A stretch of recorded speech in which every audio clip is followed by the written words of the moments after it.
the drill as a different event, not with the music. And so we don't do a lot of marching and playing at the same time in our rehearsals of last year. Because to do that is extremely difficult. What we actually do, folks, is sometimes march backwards wearing a bass drum and hitting a blade of grass over there on the side while they're playing a fourth or fifth of the phrase, 4 or 5 bass drums. So this kid plays on the upbeat of the count, trying to hit a blade of grass over here, and we have to do it at the same time, simultaneously marching and playing. We just do it a bazillion times until our bodies do it some kind of way accidentally. What we do is we separate the musical component from the visual component. So we may do an hour of musical rehearsal, an hour of marching through the drills and the set, and not play a note. If you ever come to the last rehearsal, you think that Dr. Beats is the musician in charge of the band. We will make sure that they can do the visual component, and then we put the music overlaps on that they can do automatically. And then we have some semblance of success. I've done it the other way. I was told when I first started to do it, well, after marching and playing at the same time, it was real difficult, so I started off with band camp. Well, band camp, it sounds really bad. You really can't play worth of anything in band camp, most of them, because they're just out of shape. So what I do then is having them march and play incorrectly all year. When you look up in October, your band doesn't sound well, and it doesn't move very well. So separate those responsibilities will make the rehearsals a lot more effective. And they can be more successful. Alfred hit on the rehearsal side of effectiveness, and I'm supposed to take that from the total program concept about what is effective versus what is not effective. And you know, we're in a time where there's 6 or 7 marching contests in the state of Georgia on any given Saturday because it's such an enormous fundraiser. And it's getting harder and harder to find marching band contests that you have 50 or more fans participating in it. And there's so many choices of places to go.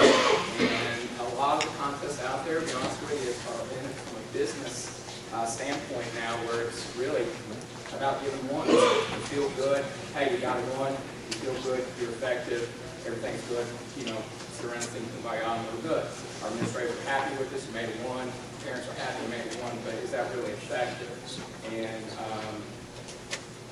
with me, it was more of trying to find the identity, not only of what I wanted, what I was happy doing, but also what made our students happy, finding an identity for our program. My first couple of years teaching, I was stressed by if I don't get a 1 at a marching festival, my principal's going to come down and say, you know, we're going to make a change, or my kids weren't going to be happy, or my parents were going to say, hey, what's going on? The last guy made a 1. But we found that we were writing our show to go make that 1, but we found that our kids weren't happy. And so I had to sit back and say, this is not really effective teaching. It's not an effective program. We had to look and see what that identity was going to be.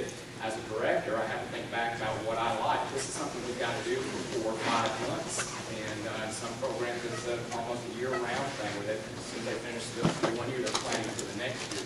So it's a long time to be doing something, not to be happy doing it, and thus not to be effective. So, you know, for me personally, you know, I grew up a huge fan of the Velvet Knights. It was something that I enjoyed going to the drum corps and watching the Velvet Knights. I liked all the drum corps, but when the Velvet Knights came out there, I just kind of thought, well, this is cool. I'd like to do that with a high school band someday. And and I remember the first year that I went into our program saying, guys, we're going to do something a little bit different this year, and showed them a videotape of Velvet Knights, and there was silence. After the show finished, and they kind of looked at each other and looked at me and thought I'd gone nuts. And it took a couple years for us to kind of buy into that. And I think now that if I tried to change that where I currently am, I think they would revolt. I think they would say, no, that's not our style. That's not what's effective for us.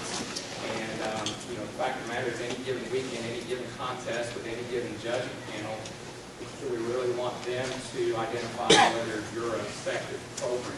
Because you know, we've been some places where the judging panel loved what we did, and we've been some places the judging panel hated what we did.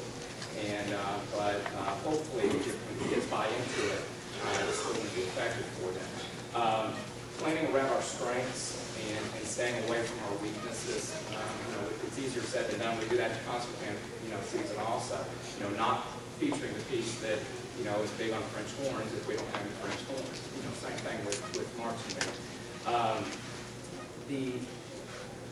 From a rehearsal standpoint, having those same goals like Alfred had mentioned, and those seems to spill over to the performance arena also, and one buys into the other. With us, it's more of, instead of finding a particular style of music or genre or time period or something like that, we chose to go a storyline. We come up with a storyline, we sit down, and then we say, okay, what pieces of music are going to fit into that storyline? And what I found is we have a whole lot more options doing it that way. For example, this past year, we were going out to California for the Rose Parade, so we thought, well, let's do a cross-country tour, almost like a Magical Mystery Tour. Bell Nice made that very, very well. And we found out that the opportunities were endless. It didn't matter what route we took, the opportunities were endless. And so that seems to be working with our program, not feeling like our hands are tied, saying we've got to do this to get this. And we've also been through years. There was about 5 years ago, our students I felt like we're ready for this, needed to learn something different. We signed up for Alfred's show, and I went in there and said, we're going to go to Lassiter's prelims finals, and you're not going to win. And they kind of looked at me like, well, thanks for the confidence. But I knew that was a different style of contest that our kids were not used to. And it's okay to experience those. And I feel like that made our kids stronger. And they went in, and it was a goal for them to make finals, and they did. And so it was an effective thing. We're not a BOA band, but one day I had a group of kids come in and say, we really want to try this BOA thing. I said, okay. So we signed them up for BOA, went down to Florida, made a little trip out of it, went down there, did not make finals, but they got to experience the BOA thing. So I think it's important for our kids to see that there's different parts of marching band also to help find an identity. Anybody want to add anything over here? I'm just curious. I'm going to ask you questions. I don't know the answer. There's a few people I'm fairly certain may know the answer. How many of you know what a double minstrel turn is with marching band? A double minstrel turn. If you're teaching in East Texas around Texas A&M, you better know what a double minstrel turn is.